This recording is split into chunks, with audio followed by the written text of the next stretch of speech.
সম্পূর্ণ নতুন ধরনের এই পুর ভরা মেলা পিঠেটা আপনারা কিন্তু বাড়িতে খুব সহজেই বানিয়ে নিতে পারবেন। আর এই পিঠেটা তো যে কেউ কিন্তু বানাতে পারবে। আর দেখুন বন্ধুরা, আজকের পিঠেটা কতটা সুন্দর হয়েছে। তো একেবারে নরম আর তুলতুল করছে, আর খেতে তো বন্ধুরা ভীষণ সুন্দর হয়। নমস্কার বন্ধুরা, রূপার রন্ধনশালায় আপনাদের সকলকে অনেক অনেক স্বাগত জানিয়ে চলে এসেছি প্রতিদিনের মতো আজকের আবারও একটা পিঠের রেসিপি নিয়ে। তো বন্ধুরা, শীত তো চলেই এলো, আর এই শীতের সময় তো আপনারা বাড়িতে নানা রকমের পিঠে বানিয়ে খান। তো আমার মতো করে এই পিঠেটা বাড়িতে একবার বানিয়ে দেখবেন, দুর্দান্ত হবে। আর এরম পিঠে তো বাড়িতে বানিয়ে দিলে বাড়ির প্রত্যেকে কিন্তু খুশি হয়ে যাবে। আর এই পিঠেটা বানানো খুবই সহজ। তো বন্ধুরা, আপনারা সঙ্গে থাকুন আর প্রথম থেকে শেষ পর্যন্ত পুরো রেসিপিটা দেখতে থাকুন। আশা করি আজকের রেসিপিটা আপনাদের ভালো লাগবে। আর আজকের রেসিপিটা ভালো লাগলে চ্যানেলটা সাবস্ক্রাইব করে পাশে থাকবে। তো পিঠে বানানোর জন্য প্রথমে আমি উনুনটা জ্বেলে দেবো। তো উনুনটা ধরিয়ে আমি একটা কড়াই বসিয়ে দিয়েছি, আর কড়াইতে আমি এখন দিয়ে দেবো জল। তো আমি এরকম একটা স্টিলের বাটি নিয়েছি, আর এই বাটি মেপে আমি 3 বাটি জল কড়াইতে দিয়ে দেবো।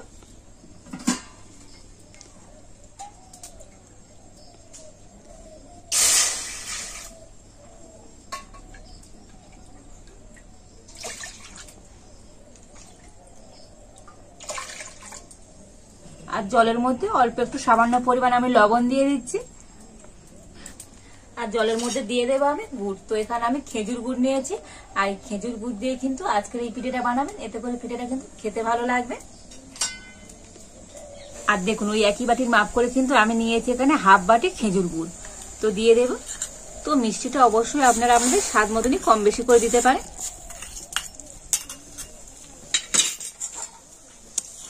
আর এখন আমি এই শিরাটা কিন্তু খুব ভালো করে ফুটিয়ে নেব। এই গুড়ের শিরাটা কিন্তু একটু ভালো করে আমি ফুটিয়ে নিয়েছি। আর এবার আমি এর মধ্যে দিয়ে দেব আতপ চালের গুঁড়ো।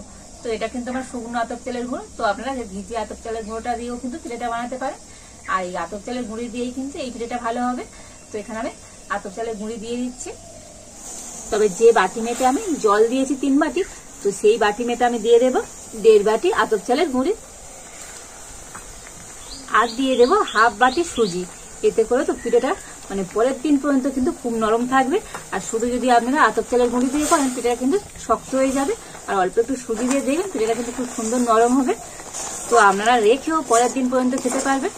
আর এখন আমি কন্টিনিউ এইভাবে নাড়াচাড়া করে একটা ডো তৈরি করে নেব।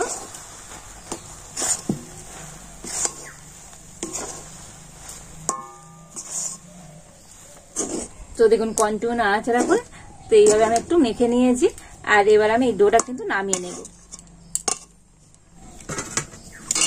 আর এখন আমি এই ডোটা ঢাকা দিয়ে রেখে দেব। আর ততক্ষণে এদিকে আমি পিঠার জন্য পুর তৈরি করে নেব। তার জন্য এখানে একটা নারকেল আমি আগে থেকে কুড়িয়ে নিয়েছিলাম। তো নারকেল কুড়োটা আমি কড়াতে দিয়ে দেব।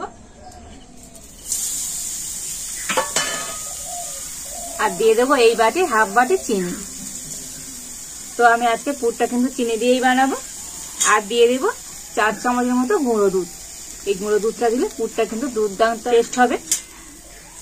তো আমাদের হাতে কাছে দুধ না থাকলে তো আপনারা দুধ ছাড়া শুধুমাত্র নারকেল আর চিনি দিয়ে কিন্তু পুরটা তৈরি করে নিতে পারেন। আর অল্প একটু আমি জল দিয়ে দিচ্ছি।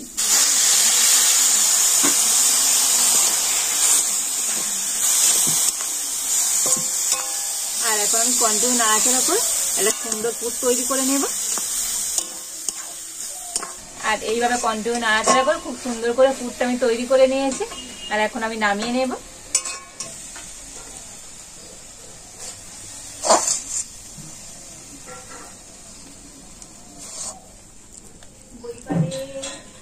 আর এবার আমি ডো থেকে ঢাকাটা খুলে নেব। আর হাত দিয়ে কিন্তু ডোটাকে খুব ভালো করে মেখে নিতে হবে।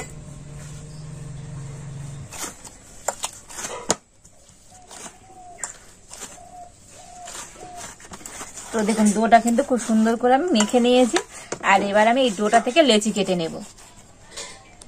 তো লেচি কাটলে কি হবে বলুন তো, প্রত্যেকটা পিঠে কিন্তু একই সমান পরিমাণে হবে আর দেখতে সুন্দর লাগবে। তো দেখুন, এরকম ছোট ছোট সাইজের আমি লেচি কেটে নিচ্ছি।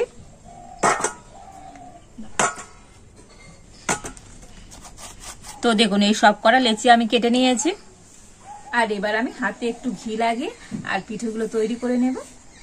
তো আপনারা ঘি হোক কিংবা সাদা তেল হোক, হাতে এইভাবে একটু লাগিয়ে নেবেন। আর এবার আমি একটা একটা লেচি হাতে একটু গোল করে নেব। তো দেখুন, লেচিটা কিন্তু হাত দিয়ে খুব সুন্দর করে গোল করে নিয়েছি। আর এবার আমি হাত দিয়ে একটু বাটির মতো তৈরি করে নেব।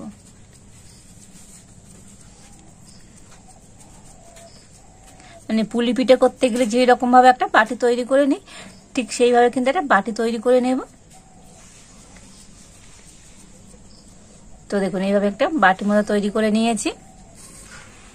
আর এবার আমি এর থেকে অল্প একটু পুর নিয়ে আর দিয়ে দেব। হাত দিয়ে ভালো করে পুরটা এরকম চেপে চেপে দেব। আর এবার আমি মুখটা খুব ভালোভাবে বন্ধ করে দেব।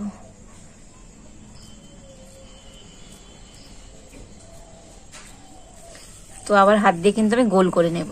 হাত দিয়ে এইভাবে আমি একটু গোল করে নিয়েছি। আর এবার আমি একটু ডিজাইন করে দেবো।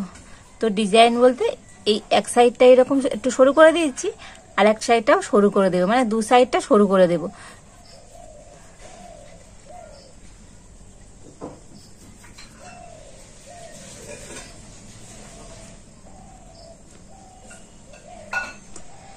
তো দেখুন পিঠের এই দু সাইডটা আমি একটুখানি সরু করে দিয়েছি।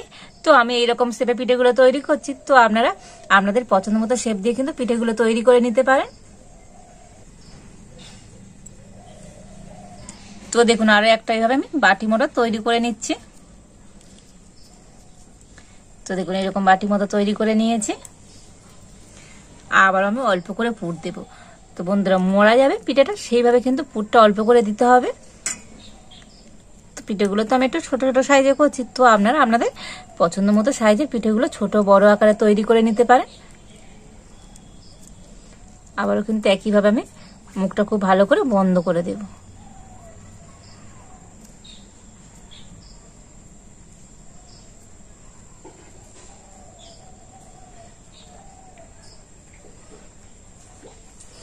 হাত দিয়ে আবারও আমি গোল করে নিচ্ছি।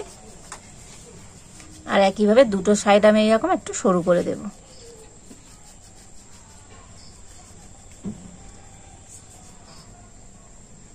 তো দেখুন আর একটা পিঠে আমি তৈরি করে নিয়েছি। আর কত সুন্দর দেখতে হচ্ছে দেখুন বন্ধুরা পিঠেগুলো।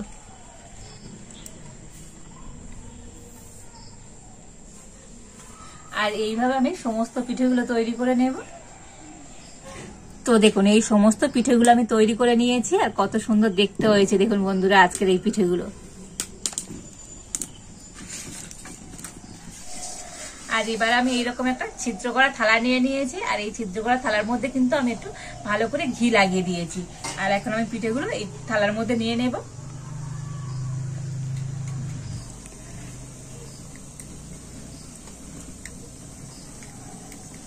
তো দেখুন পিঠেগুলো কিন্তু এই ছিদ্র করা থালার মধ্যে আমি খুব সুন্দর করে গুছিয়ে গুছিয়ে নিয়ে নিলাম। আর এদিকে আমি আগে থেকে কড়াইতে একটু জল গরম হতে বসিয়ে দিয়েছিলাম। আর জলটা কিন্তু খুব ভালো মতো ফুটে গিয়েছে। আর একটা খাবার রাখার স্ট্যান্ডও আমি জলের মধ্যে দিয়েছিলাম। আর এবার আমি ছিদ্র করা থালাটা নিয়ে স্ট্যান্ডের উপর বসিয়ে দেব। তো আবার আমি ঢাকা দিয়ে দিচ্ছি। তবে এই পিঠেগুলো ভাপাতে তো খুব বেশি সময় লাগবে না, মোটামুটি 10 মিনিট হলেই কিন্তু হয়ে যাবে। তো 10 মিনিট পর আপনাদের দেখাবো আজকের এই পিঠেটা কেমন হয়েছে। তো প্রায় 10 মিনিট আমি পিঠেগুলো ভাপিয়ে নিয়েছি। আর 10 মিনিট পর দেখুন বন্ধুরা পিঠেগুলো কতটা সুন্দর হয়েছে, কালার দেখেছেন কত সুন্দর চেঞ্জ হয়ে গিয়েছে। তো আপনারা হাত দিলেও বুঝতে পারেন পিঠেগুলো কিন্তু অনেকটা এরকম নরম নরম হয়ে যাবে। তো পিঠেগুলো কিন্তু আমার একেবারে রেডি। আর এখন আমি নামিয়ে নেব। তো পিঠেগুলো কিন্তু একটু ঠান্ডা করে নিয়েছি। আর এবার আমি একটা প্লেটের মধ্যে তুলে নেব।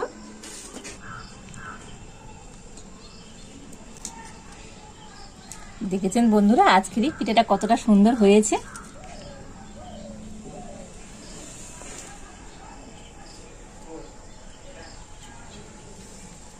তো দেখুন সমস্ত পিঠেগুলো আমি একটা প্লেটের মধ্যে আবারও কিন্তু খুব সুন্দর করে গুছিয়ে নিয়েছি। আর কত সুন্দর দেখতে হয়েছে দেখুন।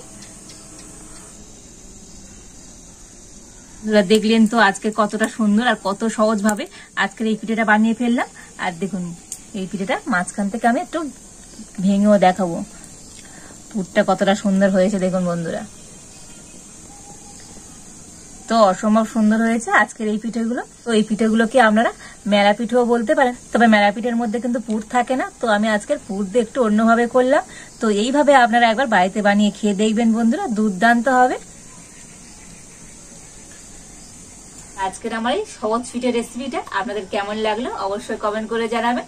আর রেসিপিটা যদি ভালো লেগে থাকে তাহলে লাইক করে দেবেন, আর সবার সাথে প্রচুর প্রচুর করে শেয়ার করবেন। আজ এই পর্যন্ত, আপনারা ভালো থাকুন, সুস্থ থাকুন, দেখা হচ্ছে নতুন কোন একটা রেসিপি নিয়ে।